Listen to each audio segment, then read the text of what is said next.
Senhor presidente, agora dos trabalhos, vereador Léo Bezerra, vereador Fernando Milanês, vereador Bruno Farias, líderes da casa, senhoras e senhores, eu ocupo a tribuna na manhã de hoje para tratar de um projeto de lei, vereador Bruno, vereador Léo Bezerra, que penso vai ser uma grande contribuição no quesito acessibilidade do nosso município.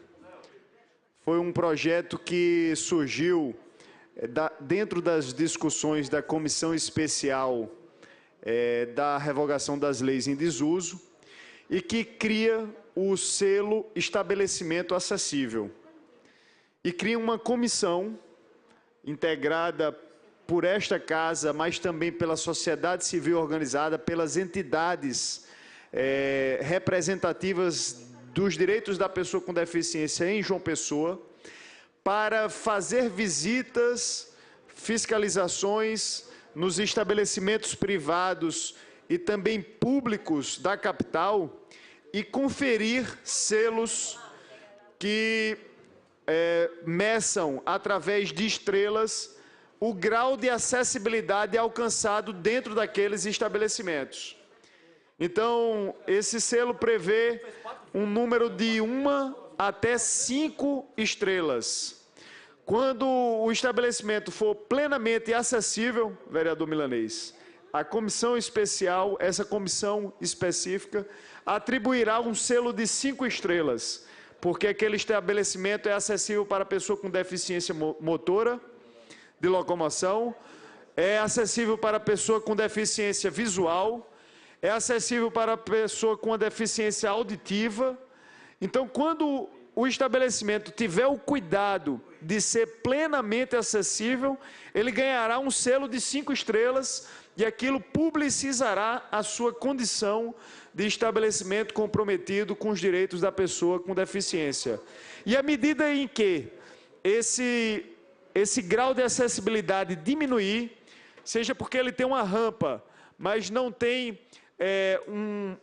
leitura em braille das placas indicativas dentro do local, ou seja, não é acessível para a pessoa com deficiência visual, o número de estrelas do selo diminuirá. Então, essa é uma forma simples, mas ao mesmo tempo criativa, de nós estimularmos a iniciativa privada em João Pessoa, assim como estabelecimentos públicos, ou seja, equipamentos públicos da Prefeitura, do Governo do Estado, a se tornarem não apenas acessível para a pessoa com deficiência motora, tendo uma rampa, tendo banheiros mais largos ou portas de banheiro mais largas para as pessoas com deficiência motora, mas sendo plenamente acessíveis. Então, isso começando, fazendo o dever de casa, apreciando até a acessibilidade da própria Câmara Municipal, que precisa conferir, por exemplo, acesso à pessoa com deficiência motora aos gabinetes do primeiro andar, aos demais setores da casa. Enfim, eu trago como primeiro tema na manhã de hoje esse projeto de lei que está sendo apresentado à casa e desde já peço o apoio dos colegas parlamentares para nós aprovarmos a criação do selo Estabelecimento Acessível. Um segundo tema que eu gostaria de tratar rapidamente na manhã de hoje é o da reforma política. O Congresso Nacional começa a avançar nesse quesito. Nós esperamos que sejam avanços benéficos à população brasileira e me parece que o avanço de ontem, de fim das coligações proporcionais, criação da federação dos partidos e também estabelecimento de cláusulas de barreira, são avanços positivos. A experiência prática, eu quero crer que o vereador Marcos Henriques, vereador Léo Bezerra também vivenciaram isso, mas a experiência prática que nós políticos temos de coligações proporcionais é a daquelas coligações que são estabelecidas, infelizmente, muito mais em razão de conveniências políticas do que em razão de programas partidários. Eu estou falando das coligações proporcionais, por exemplo, aquela para vereadores. E eu via muito o vereador Léo Bezerra. Na campanha de 2016, alguns líderes partidários conversarem com os chefes, com os candidatos, melhor dizendo, a prefeito das diferentes coligações, negociando realmente a coligação proporcional, dizendo, em outras palavras, o seguinte: o nosso partido vota com a sua candidatura, desde que nos seja garantida e assegurada uma coligação proporcional boa, uma coligação proporcional que tenha candidatos medianos, que façam a cauda do partido, garantam o atingimento do quociente eleitoral e facilitem até a reeleição, maioria dos casos, dos vereadores que já tinham mandato.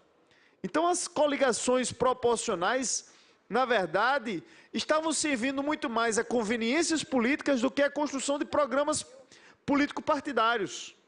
E aí você pôr fim às coligações proporcionais e, consequentemente, forçar os partidos a se organizarem internamente, a terem uma maior representatividade, a congregarem num único partido um número maior de candidatos que comunguem de uma mesma ideia, de um mesmo projeto político, vai contribuir para o fortalecimento das agremiações, na minha ótica. E a alternativa para partidos pequenos é a federação de partidos. Aí sim, em vez da conveniência política, você, a partir de Brasília, aproximar partidos pequenos que falem uma mesma linguagem e eles estabelecerem para uma legislatura inteira, 4 anos de mandato, um programa de atuação comum. Tanto que se o partido ou o parlamentar se desviar daquele tipo de programa de atuação comum, o partido vai ter que sair da federação e, consequentemente, perder o acesso a tempo de rádio, a tempo de televisão e acesso ao fundo partidário. Então, a federação dos partidos permite uma sobrevivência a partidos pequenos e o fim das coligações proporcionais, elas vão continuar podendo acontecer nos projetos majoritários de disputas de prefeito, de governador, de presidente da República, mas nas eleições proporcionais me parece ser um avanço positivo. Eu também enxergo como um avanço positivo a ideia da cláusula de barreira. Porque hoje, num presidencialismo de coalizão que nós temos no nosso país, é muito complexo para o chefe do executivo precisar que o seu líder converse com 28 legendas representadas no Congresso Nacional. 28 legendas que têm acesso a fundo partidário, que têm acesso a tempo de rádio, que têm acesso a tempo de televisão e que, na prática, não se diferenciam entre si. Cada vez mais a gente percebe que os partidos políticos têm menos ideologias e mais ambições e conveniências político-partidárias. Então, você estabelecer uma cláusula de barreira vai levar à extinção daquelas legendas que são criadas de uma forma até um pouco mercenária. Você pagar as pessoas para coletar assinaturas, para depois criar um partido, para ter um dono, para aquele dono ter acesso ao fundo partidário, infelizmente, como está na legislação dos partidos políticos hoje, poder, ao seu bel prazer, distribuir, Marcos Henriques, os recursos do fundo partidário. Não existe hoje uma regra na lei dos partidos políticos que diga como os recursos do fundo partidário devem ser distribuídos no âmbito interno de cada agremiação.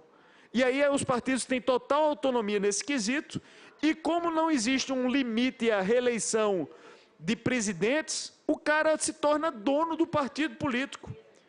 Passa 15, 20, 30 anos dono do partido político, reservando aqueles recursos públicos do fundo partidário que deveriam financiar a democracia como um todo, mas estão financiando muitas vezes projetos unipessoais, oligárquicos de grupos pequenos que se incrustam dentro dos partidos, tomam conta e de lá não sai mais nunca.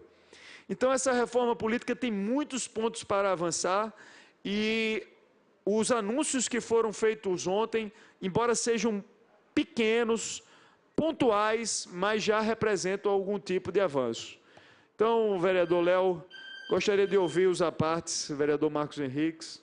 Vereador Marcos Henriques. Eu queria concordar com o vereador Lucas de Brito, quando ele fala de alguns avanços, que eu acho também, vereador Lucas, eu acho que hoje nós temos aí 36 partidos no nosso país. Isso é uma verdadeira, totalmente, eu diria que a grande maioria desses partidos são partidos para negociar cargos, negociar espaços, certo? Lógico, tem alguns partidos que têm a sua linha ideológica importante. Agora, a gente tem que caminhar para diminuir drasticamente esses números. E eu acho que a cláusula de barreira, ela vai contribuir para isso.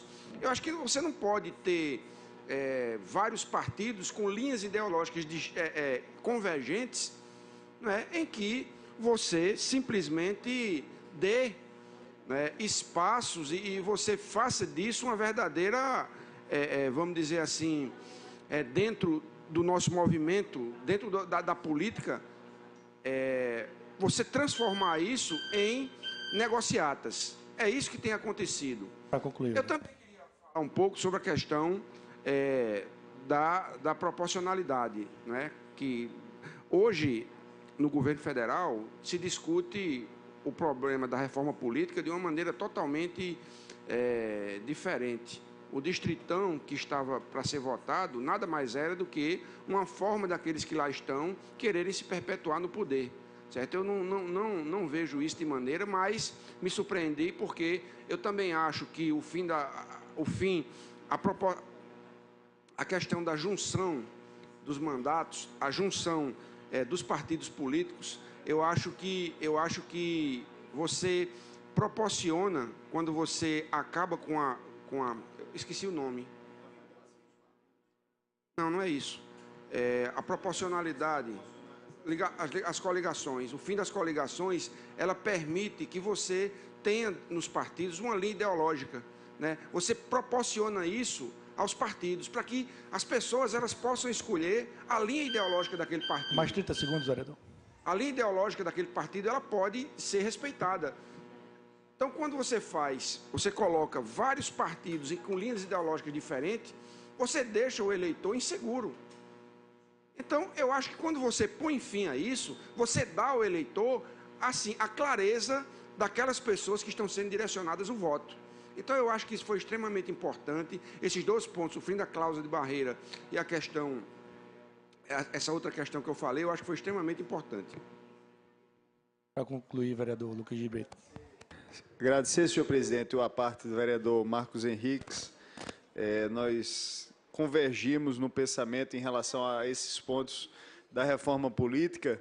E existem vários outros, como a reformulação da lei dos partidos políticos. Foi um encaminhamento desta casa em 2015, vereador Marcos, que nós instalamos aqui uma comissão especial de estudos para debater a reforma política, e um dos encaminhamentos que advieram dessa comissão especial de estudos foi a sugestão de reformulação da lei dos partidos políticos para que, se os partidos políticos são essenciais à democracia, a ideia de que eles também se submetam internamente a regras democráticas como a periodicidade de mandatos de dirigentes.